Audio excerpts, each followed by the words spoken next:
আলহামদুলিল্লাহ বিসমিল্লাহ। মুমিনের দোয়া কখনো মিস হয় না। প্রথম কথা হচ্ছে মুমিন যত দোয়া করে কোনো দোয়া কি হয় না, মিস হয় না, বাদ যায় না। এর মানে হচ্ছে মুমিন যত দোয়া করে সব দোয়া আল্লাহ তাআলা কবুল করে নেন। সুবহানাল্লাহ। এবার আসুন আমরা যে দোয়া করি তার দোয়ার পদ্ধতি তিন ভাবে আমরা আমাদের দোয়ার ফলাফল পেয়ে থাকি। কয়ভাবে? সবাই বলেন কয়ভাবে? এক নাম্বার, আপনি যা চাইলেন আল্লাহ তাআলা সরাসরি তা আপনাকে দিয়ে দেন। সুবহানাল্লাহ। আপনি যা চান সব আল্লাহ কি করে? সবাই মিলে বলেন, সবাই আল্লাহ কি করে? দিয়ে দিন। সুবহানাল্লাহ। দেখবেন অনেক জিনিস আল্লাহর কাছে যেমনি চাইছেন আল্লাহ এমনি। তখন আমরা গল্প করে দোকানে বসে বলি যে আমি আল্লাহর কাছে যেমনি চাইলাম আল্লাহ আমারে এমনি দিয়ে দেন। সুবহানাল্লাহ। এটা আমরা বলি না? আমরা বলিনি ভাই? দ্বিতীয় হচ্ছে যা চাইলেন আল্লাহ হুবহু দেন না, না দিয়ে, কারণ তিনি জানেন বান্দার জন্য কোনটা কল্যাণ কোনটা অকল্যাণ। এখন আমি বসে বসে এখানে বলতেছি, আমি তো আপনাদের মসজিদের ক্ষতি, আমি দোয়া করো আল্লাহ আমাকে বাইতুল মুকাররমের ক্ষতি বানিয়ে দেন। এখন আল্লাহ তো জানেন যে আসলে ওই মসজিদের ক্ষতি বলে আমি থাকতে পারবো, জ্বালা আছে, এটা কে জানেন? আমার যে কাজটা হইতো না, তখন আল্লাহ যেটা আমার এটা হইতো না এটা আল্লাহ বাকি রেখে দেন, আর যেটা হইব এটা আল্লাহ দিয়ে দেন। সুবহানাল্লাহ। তাহলে আল্লাহ কল্যাণটা দেন, অকল্যাণটা। আবার কখনো কখনো আপনি যখন খুব বেশি চাইতে থাকেন তখন অকল্যাণটাও দেন, এতে করে বান্দা বিপদে পড়ে, বান্দা মুসিবতে। তিন নম্বরে যা চাইলেন, যা আপনি আল্লাহর কাছে চাইলেন তিনি দুনিয়াতে আপনাকে না দিয়ে কিছুটা রেখে দেন আখিরাতে দেওয়ার জন্য। সুবহানাল্লাহ।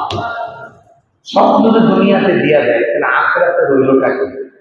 এই জন্য কিছু বিষয় আছে আল্লাহ তাআলা আপনাকে আমাকে দুনিয়াতে দিবেন না, এটা রেখে দিবেন কোন জায়গার জন্য? আখিরাত। এখন আমরা যারা ঈমানদার আমরা তো আখিরাত চাই। কি চাই? দুনিয়া আমরা দরকার, তবে বেশি চাই কি দুনিয়া নাকি আখিরাত? সবাই বলে দুনিয়া না আখিরাত? আখিরাত। এজন্য আল্লাহ যদি আখিরাত আমাদেরকে দেয়, যা চাইলাম এটা আমাদের আখিরাতের মুসিবতের দিনে আমাদের কি লাগবে? কাজে। আল্লাহ আপনি আমাদের সব আশাগুলি পূরণ করেন, সকলে বলুন আমিন। এজন্য হতাশ হবেন না, আপনি যা চাইবেন সব কি চাইলেই পাবেন। আল্লাহর কাছে চাইলেই পাবেন, হয় দুনিয়ায় না হয় আখিরাত। সবাই বলে হয় দুনিয়ায় না হয়, সবাই এখনো বলেন আল্লাহর কাছে চাইলেই পাবেন, হয় দুনিয়ায় না হয়। সুবহানাল্লাহ। এটা আল্লাহর কাছে চাইলে বাদ যাবেন না। হয়তো তাৎক্ষণিক পাইতেছেন না, আপনি মনটা খারাপ হয়ে গেছে, না মনটা খারাপ করেন না। আপনি যদি দুনিয়াতে নাও পান তাহলে আখিরাতে আপনার জন্য পাওয়ার ব্যবস্থা করে রেখে দিয়েছেন কে?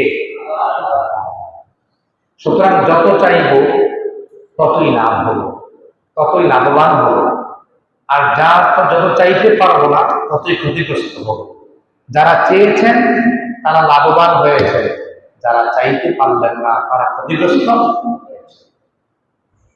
এখন আপনি পাইতেন না আশা করে চাচ্ছেন না, তাইলে আপনার ক্ষতিগ্রস্তের মধ্যে আছে। আল্লাহ বলেন যারা চাইছে তারা প্রত্যেকে কি পেয়েছে। এজন্য আপনি যদি চান, আল্লাহ বান্দার খুলে রেখে দিয়েছেন। আল্লাহ বলেন বান্দা তুই আমার কাছে শুধু চা, আমি আল্লাহ করে দিয়ে দেন। সুবহানাল্লাহ। কিন্তু আপনি চাইনি না, আল্লাহ দিব কই? আমি চাইনি না আল্লাহর কাছে, সত্যিকার অর্থে খালেস নিয়তে ইখলাসের সহিত আল্লাহর কাছে আমরা কোন জিনিসটা চাইছি ফিরেছি, এটা একটু বন্যা বাক্যে দেখছেন, খুব সংখ্যাটা কম চাই। এমনি কই আল্লাহ যদি দিত, বাজারে বসে বসে কইতাছে আল্লাহ যদি দিত তাহলে ভালোই হইত, বুঝলেন? তাহলে এইটা কিন্তু চাওয়া হয়েছে না। চাওয়ার কিছু ধরন আছে। আপনার রিলিফের রং প্রয়োজন, এখন আপনি চেয়ারম্যানের লক ছাড়েন না, চেয়ারম্যান সে আর যাই হোক আমার রিলিফের কাটটা করে দেন, আরে না হইতো না, না চেয়ারম্যান সাহেব আমার কাটটা করে দেন, আরে না হবে না। এইভাবে প্রতিদিন আপনি বলতেছেন। আরেকদিন অফিস থেকে বসে রয়েছেন, চেয়ারম্যান সাহেব আর যাই হোক আপনি যতই কম না কারণ আমার এটা লাগবেই, আমার দিবেন, এখন যদি কাজ দেওয়ার সুযোগ আছে আমি না দিলে এত উঠতাম, তাহলে চেয়ারম্যান না দিয়ে পারবো, কথা করা না দিয়ে পারবো না। আল্লাহ সেইভাবে চাইতে হবে, চান চান চান, আল্লাহ দেয় না। একদিন সেজদায় পড়ে যান, আল্লাহর পর আল্লাহ আমাদের লাগবেই, আমার না দিলে আমি মাথাটা উঠাইতাম না, আপনি আমার দিয়া দেন, সুবহানাল্লাহ। তখন আল্লাহ একটা জোশ মারবো, তখন আল্লাহ দিব। এটা আমি তো চাই না, আমি তো চাই না। সেজদাটা দিয়ে এক ঘন্টা পড়ে থাকেন, রব্বুল আলামিন আমার তো দরকার, আমার তো ঋণ শেষ করতে পারি না, আমার তো এই জিনিসটা দরকার, আমার এই জিনিসটা দরকার, আপনি আমার দেন। আমি সেজদা দিলাম, তোমার ঘর মসজিদে এসে পড়েও নিলাম, আমি মাথাটা উঠাচ্ছি না, তুমি দিবা কিনা বলো, আমি তো তোমার গোলাম, গোলাম হিসাবে কেন তুমি আমার দিবা না? আল্লাহু আকবার। এমনি চাইছেন, এমনি আবদার কষ্ট আল্লাহর কাছে, এমনি আবদার করার জন্য একটা সম্পর্ক লাগবে। কি লাগবে? সবাই কি লাগবে? চেয়ারম্যানের অফিসে যদি এমনি বৈশা দিচ্ছে, এটা কি সম্পর্ক সারা সম্ভব না? সম্পর্ক লাগবে। এই দুটি কইতার মধ্যে যাইয়া যার চেয়ারম্যানের সাথে একটা কি আছে, সম্পর্ক আছে। এখন সম্পর্কে আপনার নাই চেয়ারম্যানের সাথে, তাইলে কি আপনি এইভাবে যে বলতে পারবেন? আল্লাহর সাথে একটা সম্পর্ক করেন, একটা প্রেম ভালোবাসা থাকবে, ওই ভালোবাসাকে বলবেন আল্লাহ আপনি আমার মালিক, আপনি আমার মালিক, আমি আপনার গোলাম, কেন আমার দিবেন না? আমি যদি গোলাম হই, গোলাম দিবেন না, দিবেন কারে? আপনি তো আমার মালিক, আপনি আমার দিয়া দিন। আল্লাহু আকবার। এমনি চাইছি। ও আমরা কেমনে চাইছি? ওই চাই না, চাইছি। এবার শোনো, চেয়েছেন যারা পেয়েছেন তারা, বলেন চেয়েছেন যারা পেয়েছেন তারা। এমন তারা চেয়েছেন, পৃথিবীতে অনেক মানুষ যারা চেয়েছেন পেয়েছেন, তবে তাদের উদাহরণ চাইতে উদাহরণ সুন্দর তাদের যারা নবী এবং রাসূল ছিল। নবী এবং পৃথিবীর আমার আগে আমি যা চাইছি তা পাইছি, এটা উদাহরণ দিলে অনেকের কাছে ভালো লাগতেও পারে, নাও লাগতে পারে। আপনি চাইছেন, আপনি পাইছেন, এটা উদাহরণ দিলে ভালো লাগতেও পারে, নাও লাগতে পারে। উনি পাইছে, উনি চাইছে, ওনার উদাহরণ আমি দিচ্ছি, এই জন্য এই উদাহরণটা যদি আমি এখানে দিই ভালো নাও লাগতে পারে, কিন্তু নবী রাসূল চেয়েছেন পেয়েছেন, এই উদাহরণটা সবার কাছে গ্রহণযোগ্য। সুবহানাল্লাহ। তাই নবী রাসূলের আমি যদি উদাহরণটা দিতে পারি, নবী রাসূলের মতটা যদি দিতে পারি, তাহলে এটা আপনার এবং আমার কাছে একটা গ্রহণযোগ্য মত হবে। আল্লাহর পয়গম্বর হযরত আদম আলাইহিস সালাতু ওয়াস সালাম ভুল করে জান্নাতে ফল খেয়ে ফেললেন। আল্লাহ বলেন, বান্দা তুমি ভুল করে জান্নাতের ফলটা খেয়ে ফেলেছ, তুমি আর জান্নাতে থাকতে পারবা না। আল্লাহ রাব্বুল আলামিন দুজনকে দুই জায়গায় ফেলে দিলেন। আমাদের আব্বা আদম আলাইহিস সালাতু ওয়াস সালাম, আম্মা জান হাওয়া আলাইহিস সালাতু ওয়াস সালাম, দুজনকে দুই প্রান্তে ফেলে দিয়ে আল্লাহ শিক্ষা দিলেন, তোমাকে নিষেধ করেছিলাম তুমি ফলটা খায়ো না, তুমি যদি খেয়ে ফেলেছ, তুমি ভুল করেছ।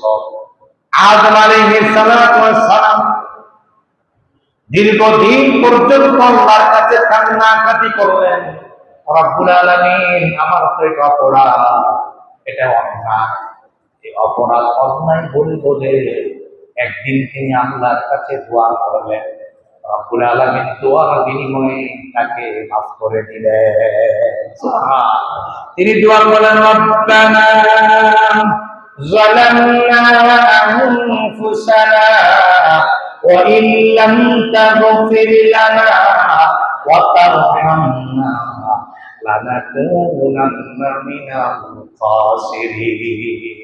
রব্বুল আলামিন রব্বানা যালামনা, আমি জুলুম করেছি রব্বুল আলামিন, ও আমাদের আল্লাহ, আপনিও যদি এভাবে আল্লাহর কাছে চান, আল্লাহ আমি জুলুম করেছি, অন্যায় করেছি, আনফুসানা, আমি আমার নিজের উপরে।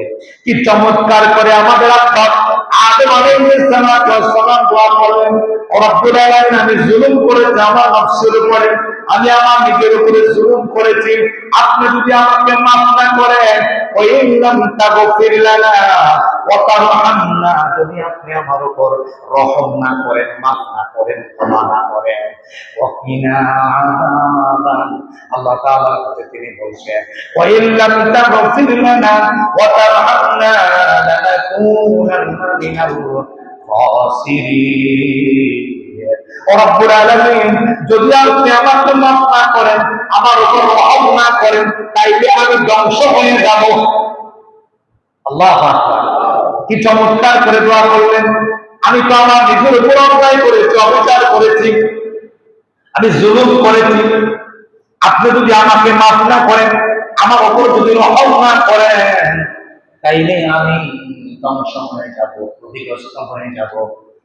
বুকে হাত দিয়ে মনকে প্রশ্ন করে, কোনদিন নিজেকে কি এমন ছোট করে প্রশ্ন করে আল্লাহর কাছে দোয়া করেছেন? পৃথিবীর প্রথম মানুষ, পৃথিবীর প্রথম নবী আদম আলাইহিস সালাম নিজের কত খাটো করলেন। দোয়ার মাহাত্ম্য বুঝুন, দোয়ার পদ্ধতি বুঝুন। রব্বুল আলামিন, আমি তো জুলুম করেছি, নিজের উপরে অন্যায় করেছি, অবিচার করেছি, আপনি যদি আমারে মাফ না করেন, আপনি যদি রহম না করেন, তাইলে আমি ক্ষতিগ্রস্ত হয়ে যাব। সুতরাং আপনি আমারে মাফ করে দেন। সুবহানাল্লাহ।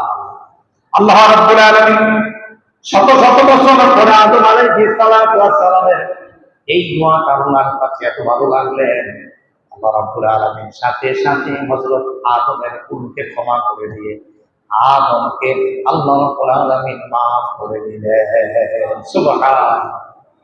তাইলে আমি আপনি কিভাবে চাইছি? ইব্রাহিম আলাইহিস সালাম আল্লাহর কাছে দোয়া করলেন, রব্বুল আলামিন রাব্বি জাআলনি মুকিমাস সালাতি ওয়া মিন যুররিয়্যাতি রাব্বানা ওয়া তাকাব্বাল দুআ।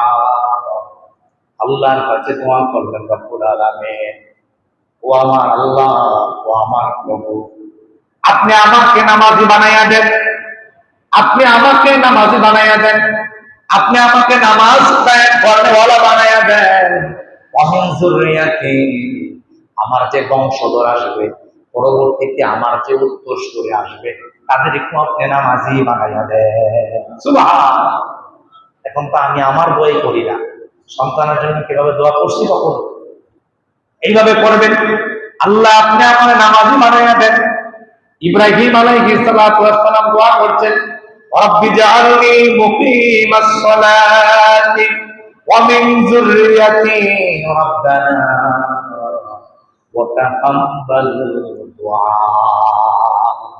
রব্বুল আলামিন আমারে নামাজি বানায়া দেন, আমার পরে যারা আসবো তারারও নামাজি বানায়া দেন, নামাজ কায়েমকারী বানায়া দেন। আর আমি যে দোয়াটা করলাম, আমার দোয়াটা আপনি কবুল করে নেন। সুবহানাল্লাহ। কিভাবে দোয়া করছিল? সন্তানের জন্য আমরা অনেকে আছি ভালোভাবে দোয়া করি না, স্ত্রীর জন্য ভালোভাবে দোয়া করি না। এখান থেকে শিক্ষা গ্রহণ করো, পরবর্তী প্রজন্মের জন্য কিভাবে দোয়া করতে হয়। যদি আল্লাহর কাছে সন্তানের জন্য দোয়া করে যায়, আর ওই সন্তানটা আল্লাহর জমিনে ভালো কাজ করেওয়ালা হবে, তাই সন্তানের জন্য দোয়া করা দরকার আছে নাকি নাই? সবাই বলেন আছে নাকি নাই? এই জন্য এই দোয়াটা বেশি বেশি করবেন, রব্বি জাআলনি মুকিমাস সালাতি ওয়া মিন যুররিয়্যাতি রাব্বানা ওয়া তাকাব্বাল দুআ। আমার পক্ষ থেকে দোয়াটা কবুল করে আমারে নামাজি বানা, আমার পরিবারকে নামাজি বানা। সুবহানাল্লাহ। আবার বলেন, ঘুমায়েন না, বলেন সুবহানাল্লাহ।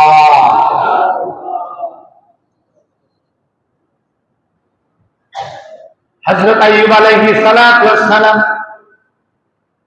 দীর্ঘদিন পর্যন্ত অসুস্থ ছিলেন। আমি শুধু দোয়ার মাহাত্ম্যটা আপনাদেরকে বোঝাচ্ছি, দোয়ার গুণটা আপনাদেরকে আমি বোঝাচ্ছি। দোয়া করলেই যে পেয়েছেন নবী রাসূলুল্লাহ, কেমনে পাইছে এটার একটু মাহাত্ম্য বোঝার জন্য। কিন্তু আপনি আমি এখন আর চাই না, এই জন্য চাওয়ার জন্য একটা পদ্ধতি লাগে, একটা মাধ্যম লাগে, এটা আমি বোঝাচ্ছি। আইয়ুব আলাইহিস সালাতু ওয়াস সালাম দীর্ঘদিন ধরে অসুস্থ ছিলেন।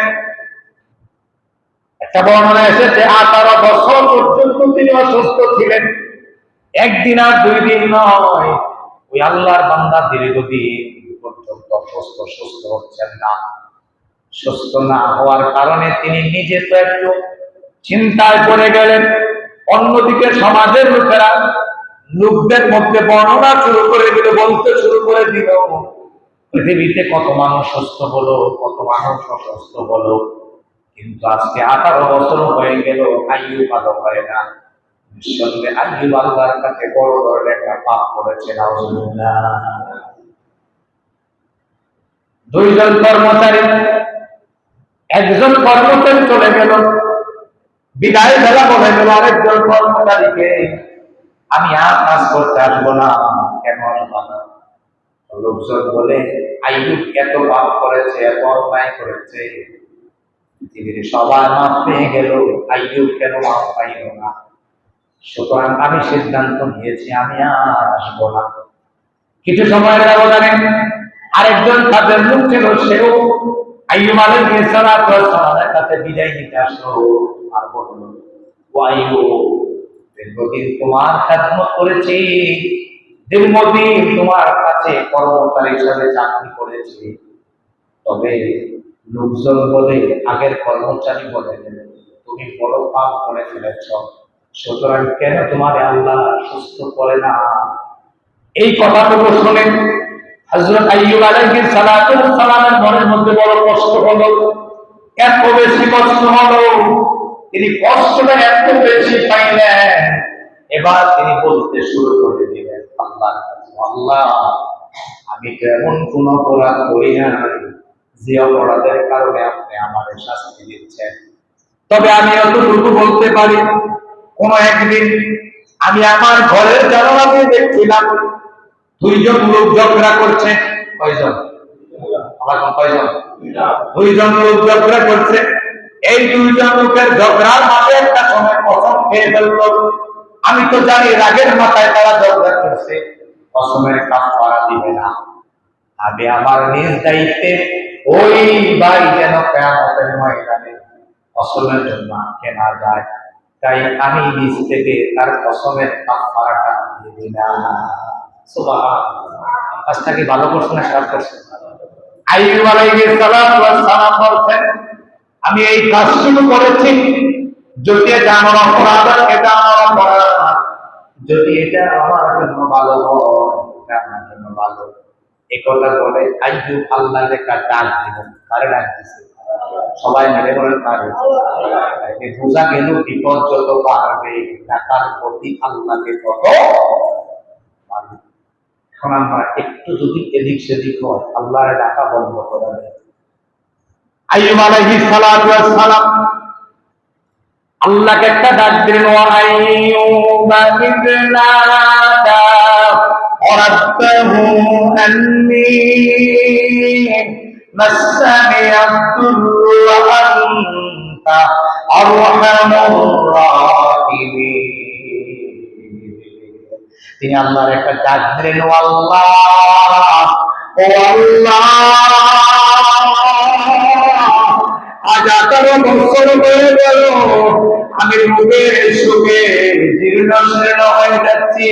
মাসানি আদ-দুররু ওয়া আনতা আরহামুর রাহিমিন। যতটুকু জানি আপনি আরহামুর রাহিমিন, সকল দয়াবানের দয়াবান। আল্লাহু আকবার। রব্বুল আলামিন, আমি হতাশ হই না, আমি নিরাশ হই না, আমি অসুস্থ হয়ে গেছি, অসুস্থতার মধ্যে দিয়ে আমার জীবন চলছে, আমার জীবন অতিবাহিত হচ্ছে আল্লাহ, আমার রোগ তো তুমি আল্লাহ দিয়েছ, আবার ভালো করার মালিক তুমি, তবে তোমার কাছে আমি দরখাস্ত রাখলাম, তুমি আরহামুর রাহিম, তুমি সকল দয়াবানের দয়াবান। আল্লাহু আকবার। শুধু এতটুকু দোয়া করলেন, দোয়া করি তার আদর করে যান, গোসল করবেন, গোসলখানার দিকে রওনা হলেন, স্ত্রী ধরলেন, স্ত্রীকে নিয়ে তিনি গোসলখানা পর্যন্ত গেলেন।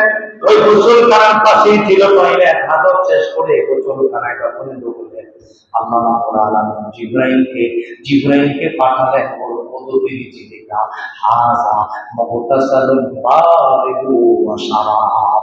আল্লাহ রাব্বুল আলামিন হযরত জিবরাইলকে পাঠায়া বললেন, আমার আইয়ুবকে বলো সে যেন তার পায়ের নিচে একটা খুঁজা মারে। আল্লাহু আকবার। হযরত আইয়ুব একটা খুঁজা মারার সাথে সাথে দুয়ার পিপল গুলো ফেল করলো, খুঁজা মারার সাথে সাথে একটা ঝর্ণা বেরিয়ে আসলো। আল্লাহু আকবার। আল্লাহ আদেশ করলেন, তুমি ঝর্ণা থেকে পানি পান করো। কি পান করো? ওই পানি পান করো, আর ওই পানি দিয়ে গোসল করো। হযরত আইয়ুব পানি পান করার সাথে সাথে ভিতরে যত রোগ ছিল সব ভালো করে দিলেন কে? আল্লাহ। আবার বলেন, ভালো করে দিলেন কে? এবার তিনি উপরে আবার পানি দেওয়ার সাথে সাথে উপরে যত রোগ ছিল সকল রোগ ভালো করে দিলেন কে? শুধু একটু দোয়ার মাহাত্ম, শুধু একটু আন্তরিকতা, শুধু একটু আবেগ, শুধু একটু ভালোবাসা দিয়ে যদি নিজের কাপড় আল্লাহর কাছে উপস্থাপন করতে পারেন, সাথে সাথে কবুল করে দিবেন কে? 18 বছর পরে আল্লাহর কাছে শুধু কতটুকু বলেছিলেন, ওয়ান্তা আরহামুর রাহিমিন, আপনি তো দয়াবানের দয়াবান। আল্লাহু আকবার।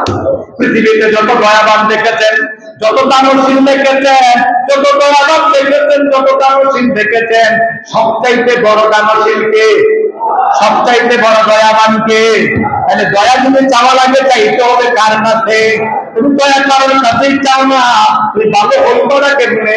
এই জন্য আন্তরিকতা লাগবে, ভালোবাসা লাগবে, ভালোবাসা আন্তরিকতা দিয়ে তুমি আল্লাহর কাছে চাইতে পারেন। আইয়ুব আলাইহিস সালামকে যদি 18 বছর করে সুস্থ করতে পারেন, তাহলে তোমাকে আল্লাহ অসুস্থতা থেকে সুস্থ করতে পারে নাকি পারে না? এজন্য চাইতে হবে কার কাছে? আইয়ুব চেয়েছেন কার কাছে? ইব্রাহিম চেয়েছেন কার কাছে? আদম চেয়েছেন কার কাছে? তাহলে আপনি এবং আমি চাইব কার কাছে? আল্লাহু আকবার। সব চাইলেই পাবেন, চাইলেই পাবেন, চাইলেই পাবেন। শুধু চাইতে হবে মন দিয়ে, আন্তরিকতা দিয়ে, অন্যভাবে চাইলে হবে না। হযরত ইউনূস আলাইহিস সালাম আল্লাহর কাছে দোয়া করেছিলেন বিপদে পড়ে। জাতির লোকদেরকে দিনের পথে ডাকলেন, দিনের কেউ গ্রহণ করলো না। একটা সময় জাতির লোকদের জন্য তিনি বদদোয়া করলেন। তিনি বদদোয়া করে সিদ্ধান্ত নিলেন, আমি আমার জাতির লোকদের কাছে আর থাকবো না। তিনি চলে গেলেন। জাতির লোকের আল্লাহর কাছে বন্ধন শুরু করে দিলেন, বিভিন্ন কাইফিয়ে বন্ধন করলেন। আল্লাহ রাব্বুল আলামিন তাদের বন্ধন দেখে তাদের দোয়া কবুল করলেন, তাদের উপর থেকে গজব আল্লাহ সহায় নিলেন। সুবহানাল্লাহ। তারা বেঁচে গেলেন। ইউনূস আলাইহিস সালাম সামনে রওনা। সামনে যাওয়ার পরে সাগর আসলে একটা নৌকা উঠে ফেললেন। নৌকায় লম্বা ঘটনা, আমি ওদিকে যাচ্ছি না, শুধু দোয়ার মাহাত্ম্য একটু বোঝানোর জন্য আমি ইতি টানছি। তিনি সেখানে গিয়ে নৌকা উঠলেন, মাছ দরিয়ায় নৌকা। সিদ্ধান্ত হলো, একজন লোক যদি নৌকা থেকে না নামে সকল লোকেরা নৌকার মধ্যে মারা যাবে। সুতরাং একজন যদি নেমে যায় নৌকার সকলে বেঁচে যাবে। কে নামবে? সে বলে তুই নাম, এতে বলে তুই নাম। একটা ধাক্কা ধাক্কে একটা পর্যায়ে সিদ্ধান্ত হলো একটা লটারি দাও। কি দাও? সবাই কম লটারি দেওয়ার সিদ্ধান্ত হলো। যতবার লটারি দেয় ততবার নাম একটা মতে ইউনূস। যতবার লটারি দেয় ততবার নাম একটা মতে ইউনূস। একটা সময় হযরত ইউনূস নদীতে ওই সাগরে চাপ দিতে বাধ্য হলেন। চাপ দেওয়ার সাথে সাথে আল্লাহর হুকুমে একটা মাছকে আদেশ করলেন, ও মাছ, আমার ইউনুসকে যেন সাগরের নদীর পানিগুলো ধ্বংস করতে না পারে, তুমি সাথে সাথে আমার ইউনুসকে মুখের মধ্যে নিয়ে নাও, পেটের মধ্যে নিয়ে নাও। মাছ নিয়ে নিলেন। একটা দৌড়ে মাছ এত গভীরে চলে গেলে, যে গভীরে যাওয়ার কারণে একটা মাছ আর একটা মাছের সাথে চলাফেরা করে বিভিন্ন সংকেতের মাধ্যমে আল্লাহু আকবার। এত গভীর, দীর্ঘদিন হয়ে গেল ইউনূস আলাইহিস সালাম ওই মাছের পেটে। আল্লাহর কাছে অবশেষে দোয়া করলেন, রব্বুল আলামিন, আমি তো প্রাণীর অন্ধকার, মাছের পেটের অন্ধকার, আবার সমুদ্রের তলদেশের অন্ধকার, ওই অন্ধকারের মধ্যে আমি গ্যাস করছি, আমি চলছি। তবে আমি চিন্তা করে দেখেছি, আমি আমার নিজের নফসের উপর জুলুম করেছি। মুসলমান খেল করুন, দোয়ার মাহাত্ম বুঝুন, নিজের কত খাটো করে, নিজের উপরে কিভাবে দোষটা নিয়ে আসে। এখন আমরা যত পারি নিজের কাজ থেকে দোষটা সরাইয়া ফেলি। এখন নিজের কাজে দোষ নিতে আমরা রাজি না, অন্যের কাজে দোষ দিয়ে আমরা চলতে বড় ভালোবাসি। তিনি দোয়া করেন, লা ইলাহা ইল্লা আনতা সুবহানাকা ইন্নী কুনতু মিনাজ জালিমিন। রব্বুল আলামিন, ওগো আমার আল্লাহ, তুমি ছাড়া আমার আর কেউ নাই। বুঝেন কথাগুলো, অত ইখলাস থেকে কথাগুলো বলতেছে। রব্বুল আলামিন, তুমি ছাড়া আমার কেউ নাই, আমার কেউ নাই, তুমি আমার রব, তুমি আমার আল্লাহ। তোমার কাছে আরাধনা করেছি। সুবহানাকা, তুমি পবিত্র, তুমি মহিমান্বিত। ইন্নী কুনতু মিনাজ জালিমিন, তবে আল্লাহ, আমি আমার নিজের উপরে জুলুম করেছি, আমি একজন জালেম। নিজের বিচার তুমি নিজে করো। পৃথিবীর সবচেয়ে বড় আদালত হচ্ছে তোমার বিবেক। তোমার বিবেকের কাছে ছেড়ে দিলাম, তোমার বিবেকের কাছে ছেড়ে দিলাম। পৃথিবীর সবচেয়ে বড় আদালত তোমার বিবেক।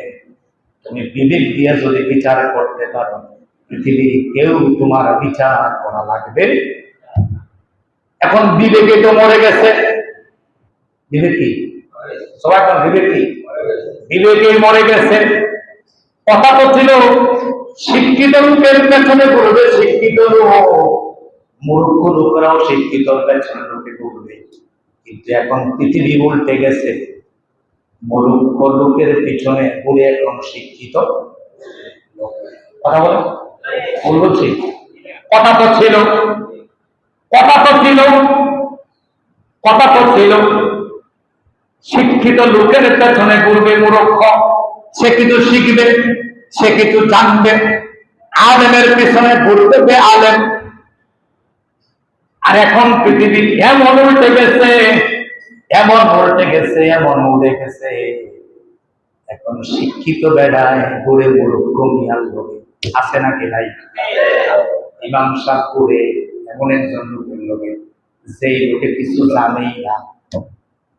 খতিব সাহেব ঘুরে এমন একজন লোকের কাছে, যেই লোককে কিছু শিকার নাই। এটাকে দোষ না দোষ কিনা? পৃথিবী চলছে উল্টা। এখন নিজের দোষ নিজে স্বীকার করে না, নিজেদের জুলুম করতে স্বীকার করে না। আমার বাড়ির পাশে মিথ্যা বলল, আল্লাহ চিন্তা কাটু। কখনো কখনো উদাহরণ যদি আপনাদের সাথে মিলে যায়, আপনারা মনে করেন হয়তো বা অন্য আমার শিখাইয়া দিছে।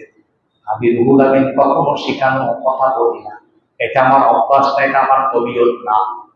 দেখেন সবার সাথে চলি, এটা ভালোভাবে আপনাদের ইউনিটি রক্ষা করার জন্য সবার সাথে হাই হ্যালো করি।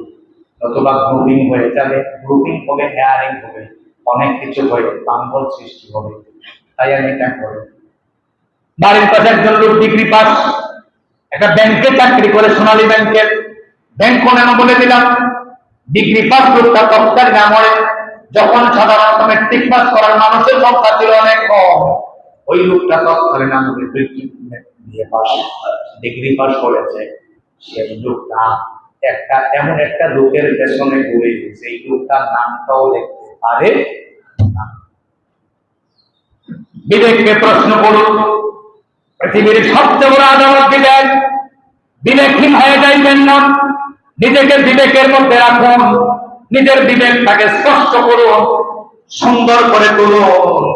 কি চমৎকার করে হযরত ইউনূস দোয়া করলেন, রব্বুল আলামিন আমি তো জুলুম করেছি আমার উপরে, আমি তো জুলুম করেছি, আমি একজন জালেম, সুতরাং আপনি ছাড়া আমার আর কেউ নাই। আল্লাহু আকবার। এইভাবে যদি কথা বলেন, এটা গুরুত্ব পাবে নাকি পাবে না? সবাই বলেন পাবে নাকি পাবে না? এইভাবে যদি বলেন, ও চেয়ারম্যান সাহেব, আমি সারা রাত চিন্তা করে দেখেছি আমি একজন জালেম, আমি জুলুম করেছি নিজের উপরে, আমার এই জুলুমের জন্য আমি দায়ী, সুতরাং আমার জুলুম থেকে আমাকে রক্ষা করেন। চেয়ারম্যানের মায়া লাগবে নাকি লাগবে না? সবাই বলেন। আল্লাহর কাছে চমৎকার করে দোয়া করলেন, লা ইলাহা ইল্লা আনতা সুবহানাকা ইন্নী কুনতু মিনাজ জালিমিন। ও আল্লাহ, তুমি তো আমার রব, তুমি ছাড়া কেউ নাই, কেউ নাই। আমার যে মাছের পেট থেকে বাঁচাইব কেউ নাই, আমার উপরে আমি নিজে জুলুম করেছি, আমি একজন জালেম, এই অন্ধকার থেকে তুমি আমাকে রক্ষা করো। আল্লাহু আকবার। রক্ষা কি করেছেন নাকি করে নাই? সবাই বলেন করেছে নাকি করে নাই? এইভাবে করতে হবে দোয়া। হযরত মূসা আলাইহিস সালাতু ওয়াস সালামের জিহ্বার মধ্যে কথা হলো, টুকরা টুকরা করে কথা বলতো। তিনি অনেক জল্পনা কল্পনা করার পরে আল্লাহর কাছে তিনি দোয়া করলেন, রব্বুল আলামিন আমার যে জিহ্বার মধ্যে কথা লাগে, তুমি আমার কথাটাকে ছোটাইয়া দাও, আমার জিহ্বার কথা জানি পরিষ্কার হয়ে যায়, আমি কথা বললে জানি মানুষ বুঝে। তিনি এইভাবে একটা আরাধনা করেন, আল্লাহর কাছে একটা দোয়া করলেন, দোয়া করার সাথে সাথে আল্লাহ কবুল করে নিলেন। সুবহানাল্লাহ। রব্বি শরহ লি সাদরি ওয়া ইয়াসসির লি আমরি واحلل عقدة من لساني ويفقهوا قولي। তিনি আল্লাহর কাছে দোয়া করলেন, রব্বুল আলামিন ও আল্লাহ, আপনি আমার জিহ্বাটাকে স্পষ্ট করে দেন, আমার তুলনাটা ছেড়ে দেন, আমার বুকটাকে প্রশস্ত করে দেন। আল্লাহু আকবার। আমি যেন কথা বললেই মানুষ বুঝে, আমার কথা মানুষ এখন বুঝে না, আমার কথাগুলো বুঝাইয়া দেন। এজন্য দেখবেন মাদ্রাসার ছেলেটা যখনই পড়া শুরু করে পড়ে, রব্বি শরহ লি সাদরি ওয়া ইয়াসসির লি আমরি ওয়াহলুল উকদাতাম মিন লিসানি ইয়াফকাহু কাওলি। সুবহানাল্লাহ। তাহলে জবাবটা ছোটাই দিয়েছেন কে? মূসা পয়গম্বর সাবালক হলেন, ফেরাউনের কবল থেকে বেঁচে গেলেন। কান লাগান মুসলমান, দোয়ার মাহাত্ম বুঝুন, দোয়ার ওজন বুঝুন, কিভাবে দোয়া করতে হয় একটু খেয়াল করুন। তিনি যখন সাবালক হলেন, তিনি একদিন রাস্তা দিয়ে যাচ্ছেন, যাওয়ার পথে দেখলেন দুইজন মানুষ ঝগড়া করছে। কয়জন? সবাই বলেন কয়জন? দুইজনে মিলে ঝগড়া করছেন। একটা পর্যায়ে দেখলেন যেই লোকটা তার বংশের লোক, ওই লোকটার উপরে পাশের লোকটা অন্যায় করতেছে। এবার তিনি রাগী নবী ছিলেন, পৃথিবীতে তিনজন নবী ছিলেন রাগী, খুব বেশি রাগ ছিল। এই রাগী নবীদের ভিতরে মূসা ছিলেন একজন। তিনি কাছে গেলেন, রাগ থামাতে পারলেন না, সজোরে তার গায়ের মধ্যে আঘাত করলেন। প্রাণ চলে গেছে, তার গায়ের মধ্যে একটা ঘুষি মারলেন। ঘুষি মারার সাথে সাথে তিনি ওই জায়গাতে মারা গেলেন, স্পট ডেথ হলেন, সাথে সাথে দুনিয়া থেকে চলে গেলেন। তিনি বুঝতে পারলেন কাজটা আমি অপরাধ করে ফেলেছি, আল্লাহর কাছে তিনি ক্ষমা চাইলেন, আল্লাহ তাকে মাফ করে দিলেন। মুফাসসিরিন একরাম ব্যাখ্যা করেন, তারে মাফ করে দিলে কি হবে? ওই জনগণের লোকেরা সিদ্ধান্ত নিল মুসাকে মেরে ফেলতে হবে। চারদিকে লোক লাগানো হলো, মন্ত্রী পরিষদের সিদ্ধান্ত হলো, সিদ্ধান্ত আলাকে মুসা পয়গম্বরকে মেরে ফেলতে হবে। অবশেষে তিনি মাদিয়ান শহরের দিকে রওনা হলেন। মাদিয়ান শহরে গেলেন, সেখানে ভিতরের দিকে অনেক দূর যাওয়ার পরে একটা কূপের কাছে গেলেন। ওই কূপের কাছে যাওয়ার পরে দেখলেন কূপ থেকে চারদিক থেকে সব মানুষগুলো রাখালেরা তাদের তাদের জীবজন্তু জানোয়ার গুলাকে পানি খাওয়াচ্ছেন। অদূরে দুজন মেয়ে দাঁড়িয়ে আছে, দুইজন মেয়ের কাছে আসতে পারছে না। হযরত মুসা আলাইহিস সালাতু ওয়াস সালাম মেয়ে দুটার কাছে একটা গাছ ছিল, তিনি সিদ্ধান্ত নিলেন গাছটার কাছে বসবেন। কিন্তু আবার এটাও ভাবলেন দুটা মেয়ে দাঁড়িয়ে আছে, আমি নবী, সুতরাং আমার জন্য একটা বড় বেমানান হবে। তিনি মেয়ে দুটাকে বললেন, কেন তোমরা এখানে দীর্ঘক্ষণ পর্যন্ত দাঁড়িয়ে আছো? মেয়েরা জবাব দিলেন, রাখালেরা যতক্ষণ পানি পানি না খাওয়া যায় ততক্ষণ পর্যন্ত আমরা যাইতে পারি না, আমরা পানি পান করাতে পারি না, পুরুষদের সাথে আমরা ঘষাঘষি করে ধাক্কাধাক্কি করে পানি খাওয়ানো সম্ভব না, তাই আমরা দাঁড়িয়ে আছি। তারা পানি পান করে চলে গেলে তারপরে আমরা পানি পান করাবো। এই কথা বলে তিনি আবার বলছেন, কোরআন শরীফে ঘটনা বলছি, শুধু অনুবাদটুকু আপনাদেরকে শোনাচ্ছি। ও আল্লাহর বান্দা শোনো, তুমি মনে মনে ভাবতে পারো আমরা যুবতী দুজন মেয়ে কেন আসলাম? তুমি তো জানো না আমাদের আব্বা বড় বৃদ্ধ মানুষ, আমাদের আব্বা চলাফেরা করতে পারে না, তাই আমরা এসেছি। হযরত মুসা আলাইহিস সালাতু ওয়াস সালাম উঠে দাঁড়ালেন, মেয়ে দুটার কাছ থেকে তাদের বকরিগুলো নিলেন, নিয়ে ওখান থেকে পানি খাওয়াইলেন। পানি খাওয়াই বললেন, যাও তুমি এখন চলে যাও। তাদেরকে বিদায় করে দিলেন। বিদায় করে দেওয়ার পরে গাছের নিচে বসে আছে, বাড়িঘর নাই, ঠিকানা নাই, একটা দেশ থেকে ছেড়ে আরেকটা দেশে এসেছেন, সুতরাং বিপদটা কি কম না বেশি? সবাই বলেন কম না বেশি?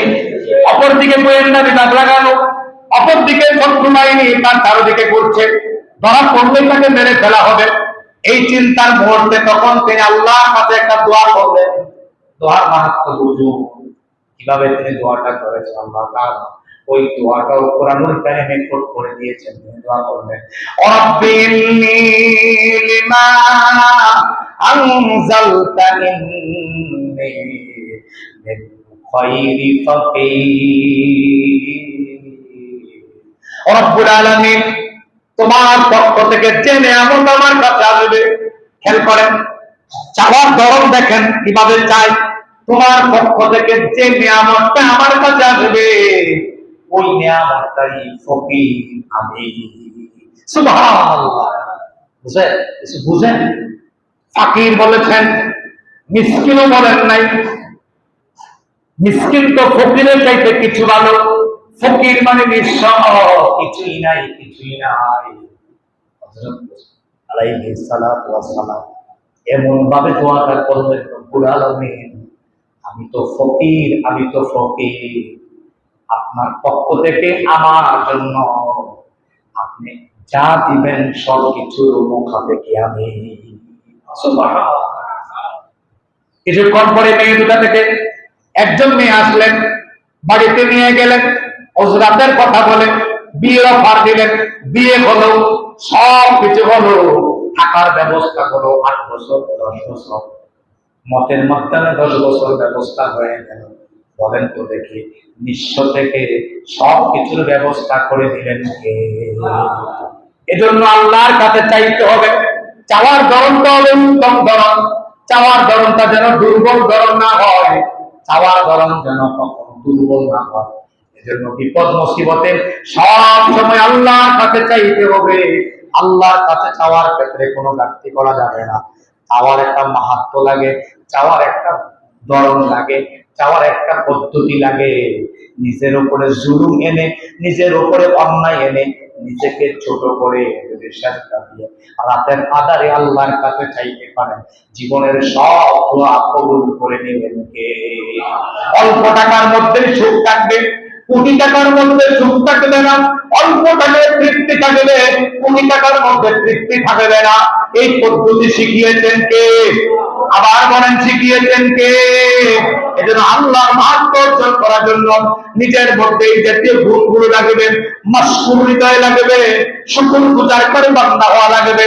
মাশকুর হৃদয় দিয়ে যদি আপনি আল্লাহর কাছে চাইতে পারেন, জীবনের সব আল্লাহ কবুল করে দেবেন।